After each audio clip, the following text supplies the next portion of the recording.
Friends. So ஆக்சுவலாக washing machine வாங்கலாம்னு சொல்லிட்டு செக் பண்ணிட்டு இருக்கும்போது தான் ஃப்ளிப்கார்ட்டில் வந்து Realme tech life washing machine பற்றி பார்த்தேன். ஸோ இது வந்து பார்த்திங்கன்னா லைக் செமி ஆட்டோமேட்டிக் தான். ஸோ என்னோடய ஃபேமிலிக்கு ஏற்ற மாதிரி 7.5 கேஜி வந்து நான் வந்து லைக் ஆர்டர் பண்ணியிருந்தேன். ஸோ ரிவ்யூஸ் எல்லாம் செக் பண்ணும்போது ஓகேவாக இருந்துச்சு. அண்ட் தென் பட்ஜெட்டுமே ஃப்ரெண்ட்லியாக இருந்ததுனால நான் ஆர்டர் பண்ணிட்டேன்.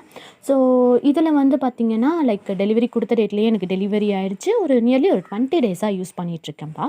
ஸோ இது வந்து பார்த்திங்கன்னா லைக் வாஷிங் டைமர் வித் பஸ்ஸரோடவே நமக்கு வந்து இருக்குது. ஸ்பின்னர் வந்து நமக்கு தனியாக இருக்குது. ஓகேங்களா? ஸோ இந்த வாஷிங் மிஷின்லேயும் சில அட்வான்டேஜஸ் டிஸ்அட்வான்டேஜஸ் எல்லாமே இருக்குது. ஸோ இது எல்லாமே இந்த சின்ன வீடியோவில் எக்ஸ்பிளைன் பண்ண முடியாது. ஸோ இது எப்படி எஃபிஷியண்ட்டாக இருந்துச்சு அண்ட் தென் இது ஓகேவா இருக்குமா அப்படிங்கிறது எல்லாமே என்னோடய லாங் வீடியோவில் வந்து நான் உங்களுக்கு கொடுத்துருக்கேன். ஸோ அதோட லிங்க்கையுமே நான் டிஸ்கிரிப்ஷன் அண்ட் டைட்டிலில் வந்து ஆட் பண்ணியிருக்கேன். ப்ளீஸ் செக் பண்ணிக்கோங்க. பாய்.